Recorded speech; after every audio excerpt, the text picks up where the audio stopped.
I'd like to talk about the Dynaline dynamic pre-shot alignment technique and how that can add a lot of stability to your putting setup and your putting stroke. Dynaline's based on a universal mechanical principle that in machinery you've got moving parts and you've got to torque those parts, tighten them up so that they'll work repetitively and consistently. You know, the front end of your car, the wheels have to be aligned so that you're not juggling the steering wheel and making adjustments all the time. And so Dynaline addresses 12 of the 13 major joints that we have and stabilizes motion in those joints, especially in the wrist joint. This is a source, the lead wrist joint is a source of a lot of motion in putting. Modern putting technique, typically what you see is players will put the putter down meticulously behind the ball and then step in and grip the club, making certain not to move the club and then put it in motion. Well, in this you can grip the club in different levels of firmness to stabilize things, but the wrists have so much potential for motion that the range of motion is really great there. Another style of putting common nowadays is a lead hand low, and that style will prevent the lead wrist from breaking down in flexion and extension, but it doesn't provide this radial stability that goes up into the shoulders and elbows, and so we'll show you how we can stabilize that. Another technique is arm lock putting, and this has been really successful. And once again, it does stabilize the stroke to a certain extent, but it doesn't provide the radial stabilization. Here I can even arch my wrists up so you can see how this, it's pretty easy to get that putter going back and forth, but small things can cause this to go off, and some of the things that can get in the way are just the moment of inertia in your putter. Most people are using face balance putters or putters with toe flow in them, and those putters create torque in the stroke when you put the club in motion. I made a video about that that shows how the club naturally wants to open up, and this club is the same way. It doesn't. This has a center of gravity that's away from the face. So this type of putter and most of the putters on that are in use today do have this built-in torque when you put them in motion. So you have to provide some stability there, but then you run up against the issue of how hard you're going to grip the club to prevent it from opening and closing when you're putting. And when you're gripping the club more firmly, then you're robbing yourself of the sense of feel for distance. When you toss a ball, you roll a ball, you don't grip it hard or firm, you just hold it as lightly as you can to keep it from falling out of your hand. And so distance control is really important in putting, and especially outside of 10 feet where you're not going to make a lot of putts. So the advantage of Dynaline here is that we're going to show how it can stabilize a stroke and get the putter aligned at a dress that has a good chance of coming back to that alignment at impact. So you can, instead of focusing so much on the line or trying to focus on line and distance at the same time, that when you're making your stroke, you can just focus on the distance control. Okay, so the first thing that we do is in Dynaline is to stabilize the motion in the lead wrist. You have flexion extension, this uncocking and uncocking, and this pronation and supination. There's a lot of motion potential in this wrist. So when we grip the club, the way we start with get a straight line configuration here with the lead arm and the shaft, and then we supinate the lead hand and then uncock it and then bow the wrist out, and you curl up the fingers and then just put the putter in this little cradle of the little fingers there. And the thumb, instead of going down the top, is going to go across. So that really stabilizes this wrist against. So now I'm shaking the club and you can just see the range of motion here, whereas if I just put my thumb down the top, it just goes all over the place easily. So that's the first step. Next we address the elbow joint and the shoulder joint in the lead arm, and after we put the lead hand grip on, we step off to the left and we wind this club forward to a soft end range. And all of these motions that we're doing here with twisting, these are all to soft end range. There's nothing that should hurt. There should be no extra pressure. You know, a hard end range is as far as those bones. These are the radial ulnar bone in your forearm. Those are the bones that allow this twisting. And so, you know, you can make them go to an extreme to stop, but we don't need to do that. We just go to a soft end range. So after you put the grip on, we're going to step to the left because we wind this club forward, and that's going to take the shoulder joint and the elbow joint to a more stable position.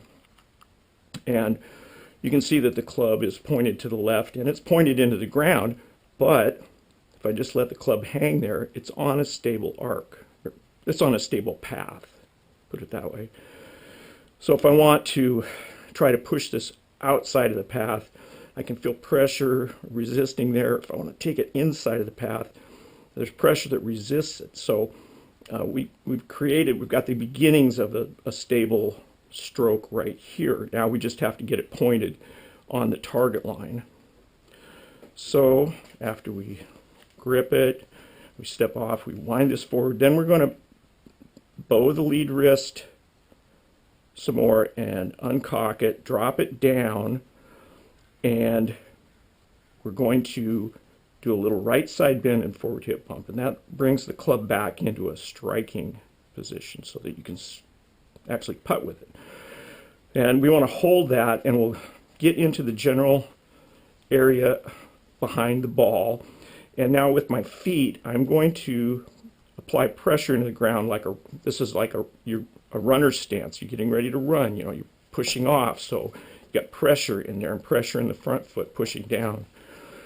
And that's going to provide a lot of stability in the legs, because the upper body, because if I didn't do that, if I just stood square here, then especially on a long putt, you know, you can get motion in your hips that can throw the ball off. So we need to stabilize that. So we'll get into the general area, get our runner stance, and now, okay, that was on line. So say when we step in, we're left of the line. So I want to square that up. So I'm going to rotate my shoulders clockwise and get that putter on line. And when I do rotate, I can feel motion in my legs because we're all connected as a single assemblage now. That's what's providing stability. So we'll get into the general area and then do fine alignment here.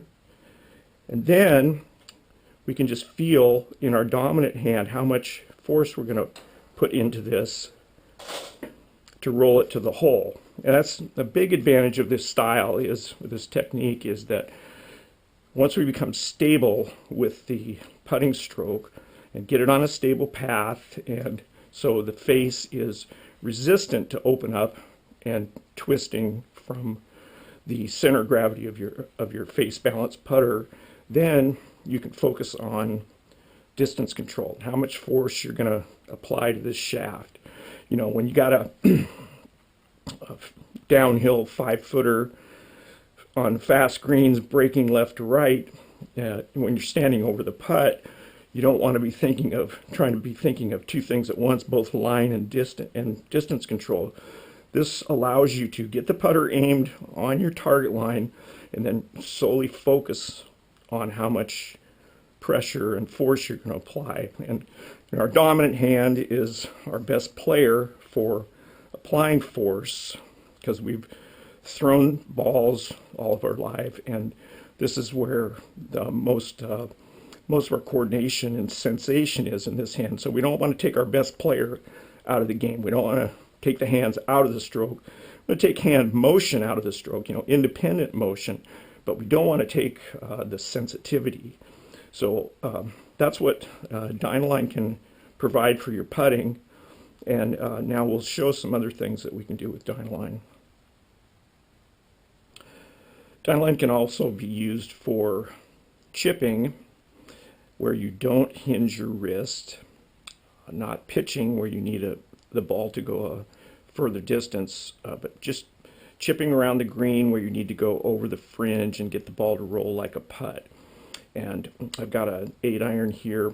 We're going to use the same setup, the same pre-shot routine for this type of a shot with an added choice of loft. So with the putter, we're not tipping the shaft extremely either way to get it set up because we want the normal loft of the putter. But with an iron and chipping, we have a lot of choices here. You know, we can tip this forward, de-loft it, and bring the shaft more vertically, the more loft we need to get over whatever's in front of us. So I'm going to show how we just do this for a low chip where you just need to get over a little bit of grass and get the ball rolling like a putt. So the first thing we do is set the loft of the club. And so I'm going to tip the shaft forward and de-loft this club and get it in a straight line with my arm, with my lead arm, and then do the supination, uncocking and bowing of that hand, curl up the fingers and get the club in the cradle. Pick the club up now. Our right hand is going on there, just where it fits, thumb in the lifeline there, something that's comfortable. So I'm stepping off, winding forward, getting that left, and do a little right side bend, forward hip bump, and there's my arc. And I can feel that arc. And I'm just letting my arms drop down here. So just let that club kind of freely go back and forth, and then you can feel it. If you try to push it out, push it in, you feel that pressure. So then we get into the general area and then get our runner's stance and then align the club face with the target line and chip.